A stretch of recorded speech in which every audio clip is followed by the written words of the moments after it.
So today we're going to do a Phil Feaster lick. Just kind of let you hear how it sounds. Y'all know Feaster be killing these. Ah, man, let's do that with him. Ah, man. So today we're going to teach you two Phil Feaster licks in the song Father, Jesus, Spirit, Fred Hammond. Now, Phil Feaster, guys, is the unofficial founder of Sean Wilson Piano, even though he don't know it, because he inspired me to start transcribing. My first video on this channel, y'all check it out, was me just trying to figure out the chords. And so that kind of started me on this journey of transcribing and just kind of bringing people with me. So thank you, Phil, for inspiring us down this path, man. So love that, man. So thank you.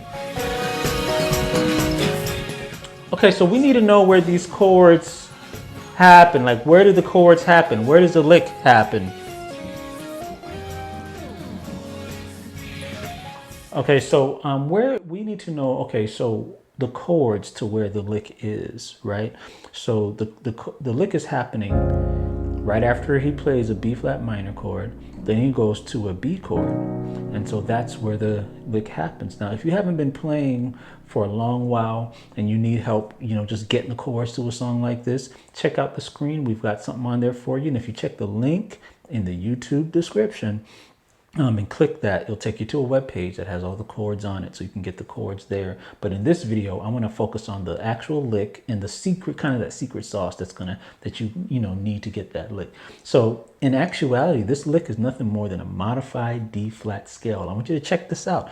A D flat scale, and I believe the song's in D flat too, right?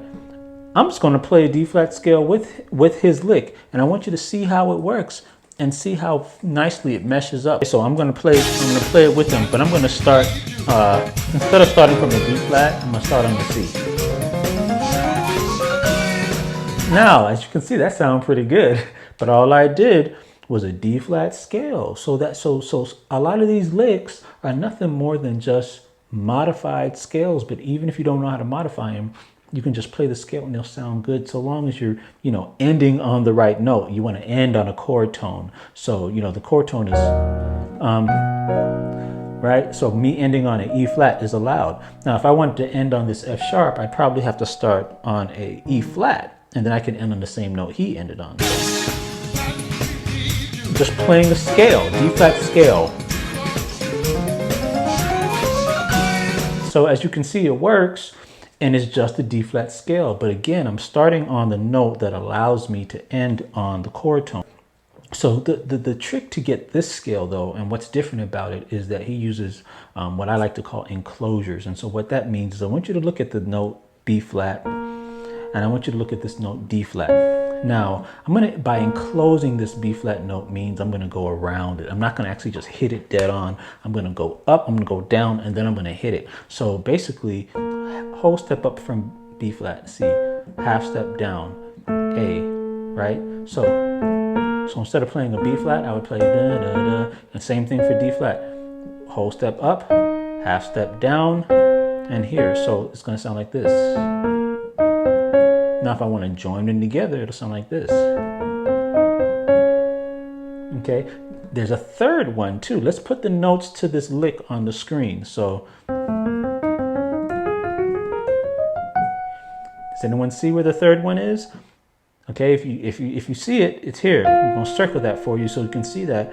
So once we get to this F, we jump up to an A flat. Right, go back down to the F, and in actuality, from here, we just continue going up the D flat scale, but it encloses the F sharp because we went around it. You see that? And it still was a whole step above, a half step below. So that's how it works. And actually, let's see if we can, at the right hand, we'll have to do some brain splitting here. Just thinking about it, I'm getting tongue twisted. So in my right hand, let's do the, and then in the left hand, let's just go up the scale and let's see how they sound together. I bet you they're gonna mash out just fine. So, wow, ooh, this is kind of difficult. So you see that? So in my left hand, I went straight up the scale, but in my right hand, I did all the enclosing. You know how they merged on that F and they kind of went up together and sounded great. So this shows you that so long as you can play a scale to a certain note, you can kind of guess some enclosures to that note too, and they can work just fine. So go ahead and try that. And in fact, I may even try a song out and just kind of fiddle with something right now.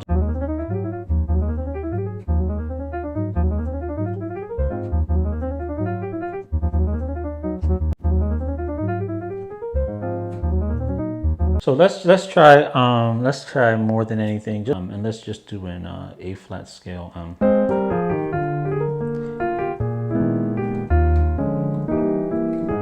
And then let's do it here, and right into the I love you, Jesus. So, and then the A flat scale is right. So we'll just start on let's start on the E flat.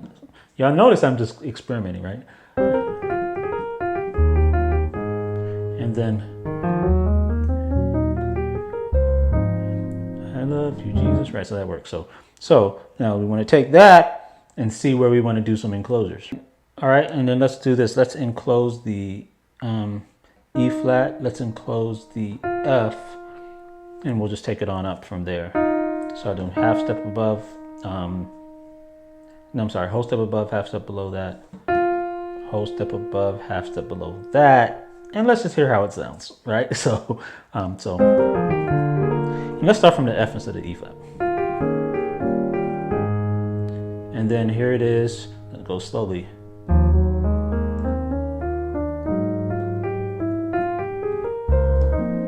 That sounds good too, see? And of course, we're just kind of playing around.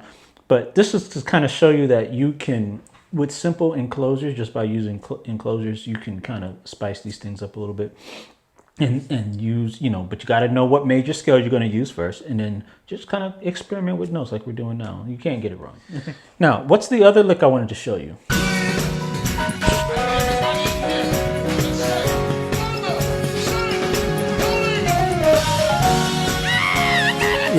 Yeah, we got, hold on, there's two things I want. You gotta always have somebody screaming, man, at one of these things. And the dude right there dancing, man, he is killing it, man. When I was transcribing, I kept stopping because I was focused on the guy who was dancing, and I couldn't concentrate. So anyway, there you go, he's killing it. But anyway, I want to show you the broken arpeggio, so here it is. So check it out.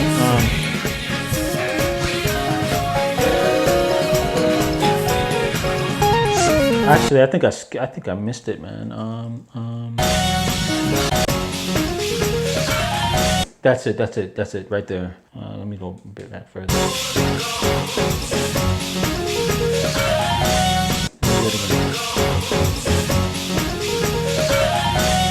Yeah, so that one, so we have a series of 3, what I want to call chords. So I like to call these broken arpeggios or broken chords. Probably be better to call them broken chords for now. So this chord right here, this chord, and then this chord. And then what we do is, we just play these notes one at a time. And then next one, and then next one. So,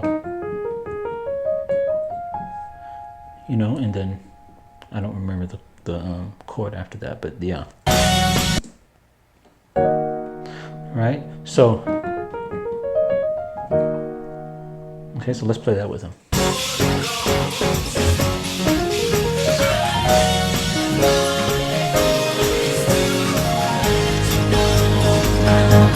Yeah, that's it.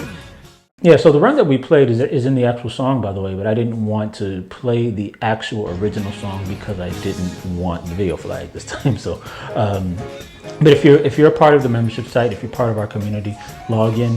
You can get the MIDI file for that, and I'll also do a breakdown for this actual song, so that you can kind of get the chords of that as well. And if you're not a member, go ahead and check us out. You'll see some links in the description there. But for everybody else, thanks again for watching. Go ahead and thank Phil Feaster, comment on him. Go ahead and give him a shout out and tell him thank you for inspiring this channel. Because like I said before, it was his video that inspired me to start transcribing and to just kind of start this great channel that we